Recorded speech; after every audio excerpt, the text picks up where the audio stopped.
झारखंड में नक्सलवाद के खिलाफ चल रही सुरक्षा बलों की मुहिम अब नई ऊंचाइयों पर पहुंच चुकी है।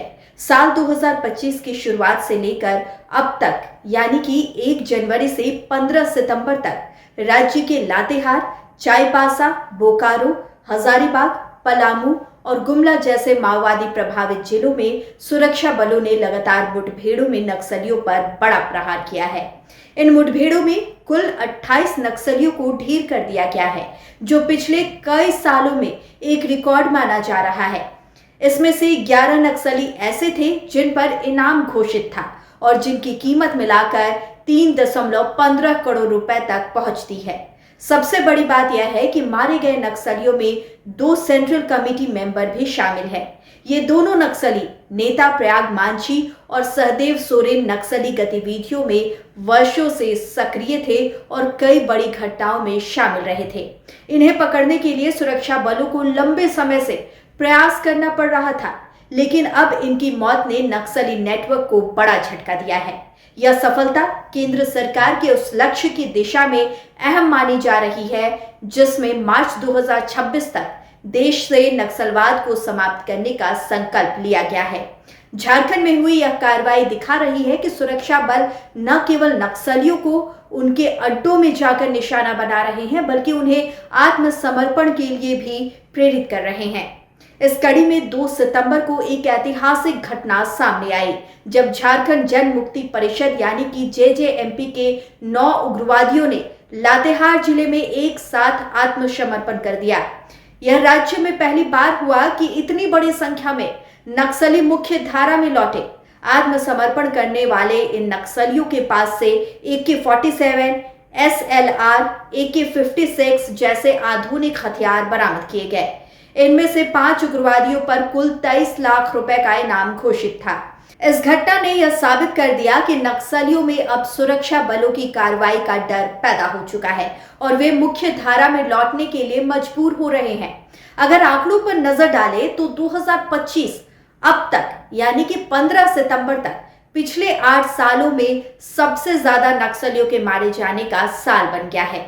साल 2017 में 27 नक्सली मारे गए थे, जबकि 18 में 25 मारे गए, 2019 में 31, 2020 में 18, 2021 में 8, 2022 में 13, 23 में 14 और 24 में केवल 11 नक्सली मारे गए।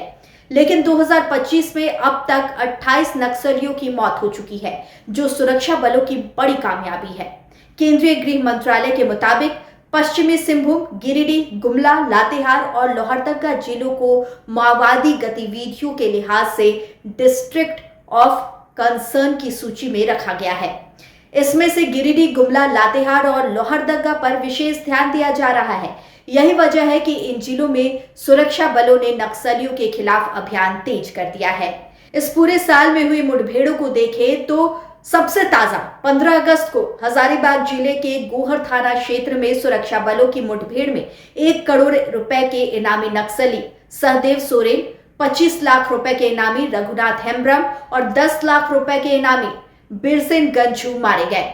मुठभेड़ के बाद सुरक्षा बलों ने इलाके में तलाशी अभियान चलाया और भारी मात्रा में आधुनिक हथियार भी बरामद किए। इससे एक दिन पहले यानी कि 14 सितंबर को पलामू जिले के मनातू जंगल में टीपीसी संगठन के कमांडर मुखदेव यादव को मार गिराया गया। उस पर 5 लाख रुपए का इनाम घोषित था। 8 सितंबर को चाईबासा जिले के गोयलकेरा क्षेत्र में मुठभेड़ के दौरान 10 लाख रुपए के इनामी नक्सली अमित हांसदा उर्फ अपटन को सुरक्षा बलों ने ढेर कर दिया। 13 अगस्त को चाईबासा जिले के पोस्ता जंगल में पुलिस और नक्सलियों के बीच मुठभेड़ हुई, जिसमें एक नक्सली मारा गया। 5 अगस्त को गुमला जिले में PLFI संगठन के कमांडर मार्टिन केरकेट्टा को मुठभेड़ में मार गिराया गया। उस पर 15 लाख रुपए का इनाम घोषित था।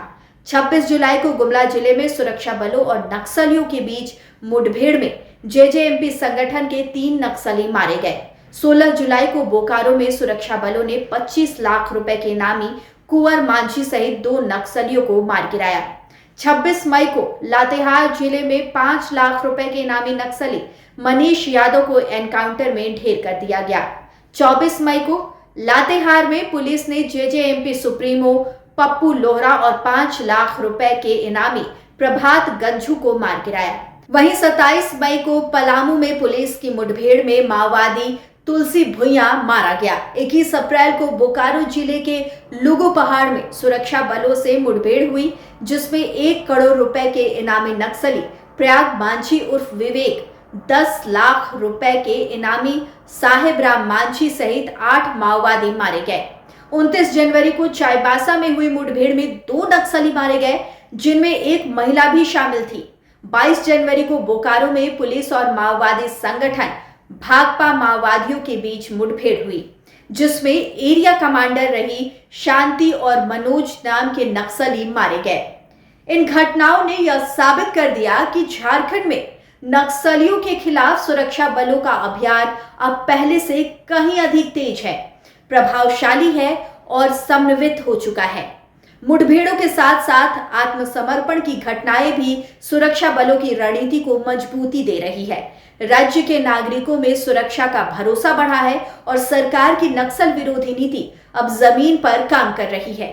केंद्र और राज्य दोनों सरकारों का उद्देश्य मार्च 2026 तक नक्सलवाद को समाप्त करना है और झारखंड में चल रही यह कार्रवाई उस दिशा में एक मजबूत संदेश देती है।